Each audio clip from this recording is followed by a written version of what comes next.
Hello friends, నేను లలిత గుప్తా. ఇప్పుడు నేను షాపింగ్ బ్యాగ్ని ఏ విధంగా ఫోల్డ్ చేసుకోవచ్చో చూపించబోతున్నానండి. ఈ మధ్యకాలంలో మనకు కవర్ బ్యాగ్స్ అనేటివి షాప్కి వెళ్ళినప్పుడు ఇవ్వట్లేదండి. మనం ఇంటి నుండే తీసుకెళ్ళాలి.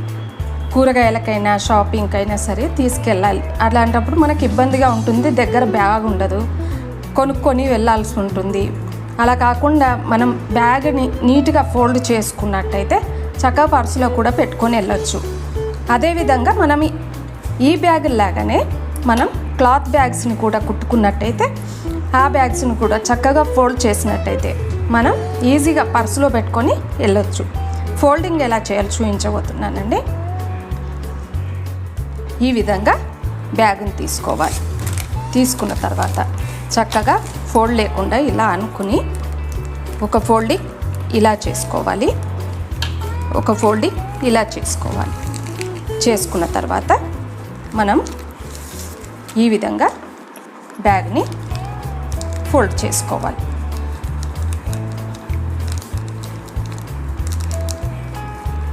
ఇలా చేసుకొని ఇలా దోపేసి చక్కగా ఫోల్డింగ్ అనేది వస్తుంది. ఈ విధంగా మనం పర్సులో చక్కగా పెట్టుకొని వెళ్ళొచ్చు. ఈ విధంగా క్లాత్ బ్యాగ్ అయినా సరే ఇలా ఫోల్డ్ చేసి ఇలా ఫోల్డ్ చేసి ఈ విధంగా ఫోల్డ్ చేసుకోవాలి.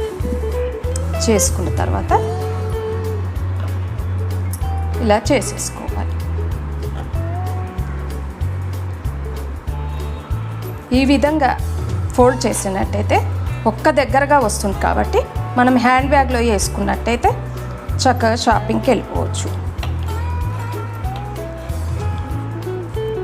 ఇలా ఈ విధంగా ఫోల్డ్ చేసుకున్నట్టయితే మొత్తం కవర్స్ అన్నీ నీట్గా పాడైపోకుండా కూడా ఉంటాయి. అలాగే ఇలా ఫోల్డ్ చేసుకొని ఒక బాక్స్లో వేసుకున్నట్టయితే ఇంట్లో నీట్గా కూడా ఉంటుందండి. అదేవిధంగా ఈ కవర్ బ్యాగ్ లాగానే మనం ఒక క్లాత్ బ్యాగ్ని కూడా కుట్టుకున్నట్టయితే ఇది వాషబుల్ కూడా ఉంటుంది. మనం కవర్స్ వాడకుండా ఉండొచ్చు. చక్కగా క్లాత్తో కుట్టుకున్నట్టయితే వాష్ చేసుకోవడానికి కూడా ఉంటుంది. మనం బ్యాగ్ని వాడిన తర్వాత వాష్ చేసి మళ్ళీ బ్యాగ్ని వాడుకోవచ్చు. ఈ విధంగా మనం ఫోల్డ్ చేసినట్టయితే తీసుకెళ్ళడానికి అనుకూలంగా ఉంటుంది. అలాగే ఇంట్లో ఒక బాక్స్లో పెట్టుకున్నట్టయితే నీట్గా పాడైపోకుండా కూడా ఉంటాయండి. ఫ్రెండ్స్, ఈ వీడియో కనుక మీకు నచ్చినట్టయితే లైక్ చేయండి, షేర్ చేయండి, సబ్స్క్రైబ్ చేసుకోండి.